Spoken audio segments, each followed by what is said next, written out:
Cuma kündün ululuğu. Bismillahirrahmanirrahim. Cuma ıyık gün. Бұл күнді Алла Таала өзі даңазалап, о иман келтіргендер. Егер Cuma күні Cuma намазына шақырып, азан айтылчы болса, тезінен Алланы ескеруге, мешіттерге шашылғыла, жана соданы намаз бүткенге шейін тоқтатқыла. Бұл өзіңер үшін жақшы, егер білсеңер деп айтқан. Алла Таала бұл аятта Cuma күні намаз үшін азан айтылғандан баштап, дүниеге тиешелүү иштер менен алек болууга жана Cuma намазына барууга тоскоол боло турган бардык нерсеге тыюу салган. Пайгамбарыбыздын саллаллаху алейхи вассалам Cuma намазы тууралуу хадистеринен: бүгүн ушул жайда Алла Таала бизге Cumаны парыз кылды. Ким себепсиз 3 жолу Cuma намазга барбаса, Алла анын жүрөгүнө мөөрлөп салат. Анас бин Малик радиаллаху анху риваят кылат. Алланын элчиси саллаллаху алейхи вассалам мындай дейт: менин алдыма Жебрейил алейхиссалам келди. Колунда жаркыраган күзгү бар эле.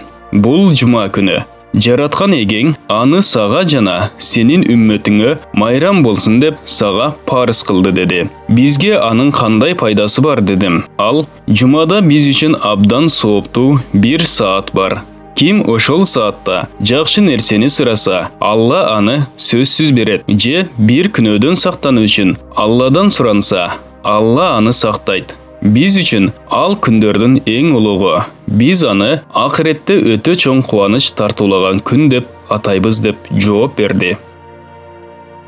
Хадисте айтылган эң жакшы күн Cuma күнү.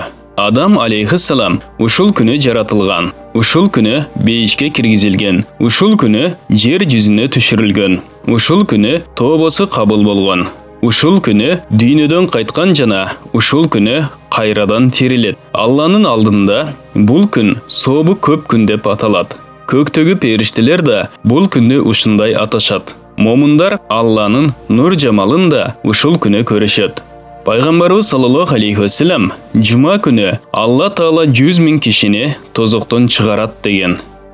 Анас бин Малик радиаллаху анху риваят кылат. Алланын элчиси саллаллаху алейхи вассалам Cuma күнү жакшы өтсө, башка күндөр да жакшы өтөт деген. Дагы бир хадисте тозоктун жалыны ар күнү чак түш алдында жаңыдан жагылат. Бул убакта Cuma намазынан башка намаз окубагыла. Анткени Cuma күнү толугу менен намаз болгондуктан тозок оту Cuma күнү жаңыдан жагылбайт деп айтылган. Кабул Ахбар: Алла шаарлардан Меккени, айлардан Рамазанды, күндөрдөн Cumаны, түндөрдөн Кадыр түндү башкалардан ыйык кылды деген.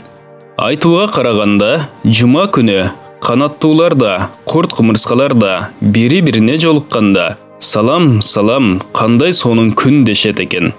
Пайгамбарыбыз саллаллаху алейхи вассалам Cuma күнү кечинде өлгөн момунга Алла шейиттин сообун берет. Аны кабыр кыйынчылыгынан сактайт деген. Бул баян жүрөктөрдүн ачкычы аталыштагы китептен алынды. Урматтуу мусулман бир туугандар, биздин Ихро медиа каналыбызга катталыңыздар.